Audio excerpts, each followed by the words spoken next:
नमस्कार, अभिवादन स्वीकार कीजिए। आप देख रहे हैं क्रिटिविजन न्यूज का एक्सप्लेनर और आपके साथ मैं हूं शबाब। प्रतीक यादव के निधन के बाद सैफई परिवार अभी उस गहरे सदमे से बाहर भी नहीं निकल पाया था कि अब एक नई चर्चा ने राजनीतिक गलियारों से लेकर सोशल मीडिया तक हलचल मचा दी।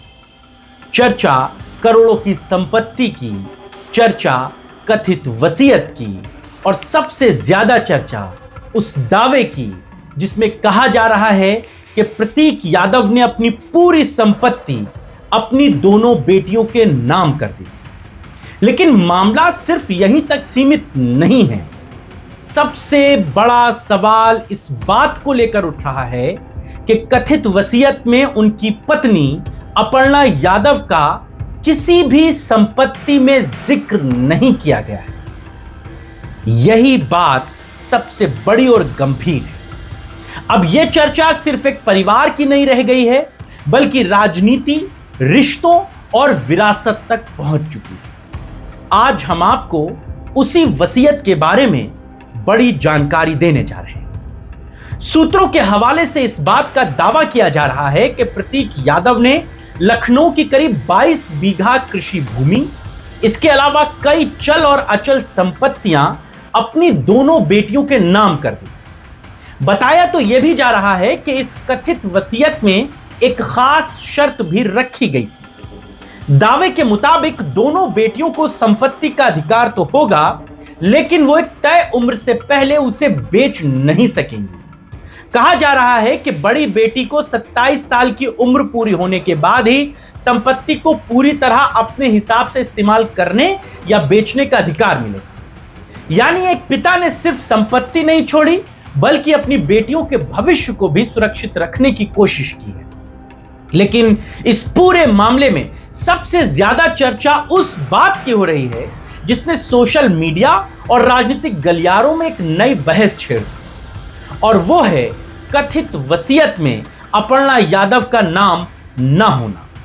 हालांकि अभी तक ना तो वसीयत सार्वजनिक हुई है और ना ही परिवार की तरफ से कोई आधिकारिक बयान सामने आया है, लेकिन सूत्र और मीडिया रिपोर्ट्स के आधार पर चल रही चर्चाओं ने कई तरह के सवाल खड़े कर दिए। दरअसल अपर्णा यादव सिर्फ परिवार का हिस्सा नहीं है, वो बीजेपी की सक्रिय नेता भी। इस समय वो उत्तर प्रदेश महिला आयोग की उपाध्यक्ष हैं और लंबे समय से राजनीति में सक्रिय दिखाई देती रही।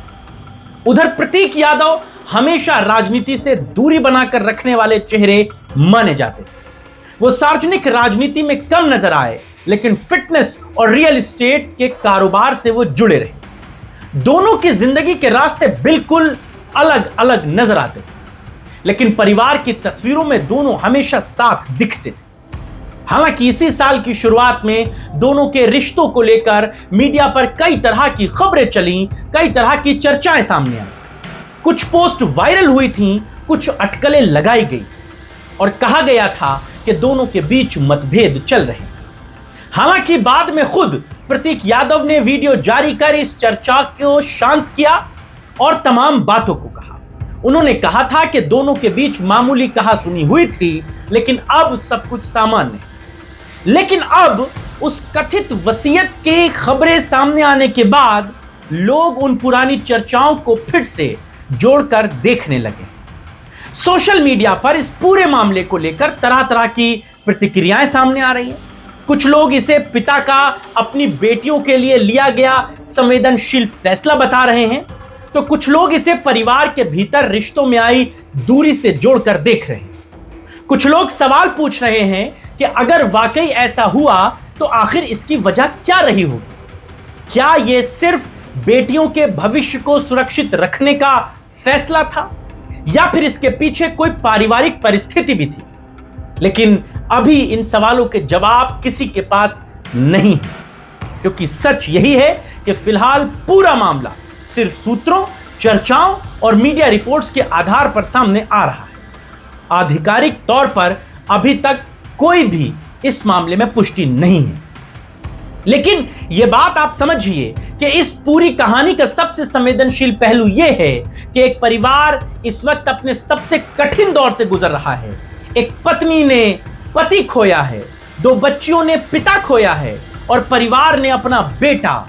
ऐसे समय में संपत्ति और वसीयत की चर्चाएं स्वाभाविक तौर पर लोगों का ध्यान खींचती हैं, लेकिन साथ ही यह मामला बेहद संवेदनशील भी बन जाता है, क्योंकि रिश्तों की असली कहानी अक्सर कागजों में नहीं बल्कि घर की खामोशी में छिपी होती है। यह बात आप बिल्कुल समझ लीजिए कि फिलहाल प्रतीक यादव की कथित वसीयत को लेकर कई तरह की बातें की जरूर जा रही हैं, लेकिन जब तक परिवार या कानूनी दस्तावेजों की तरफ से कोई आधिकारिक पुष्टि नहीं होती, तब तक इन चर्चाओं को सिर्फ दावे और अटकलों के तौर पर ही देखा जाएगा। लेकिन इतना जरूर है कि प्रतीक यादव के जाने के बाद अब उनकी जिंदगी से जुड़े कई पहलू लोगों की नजरों में।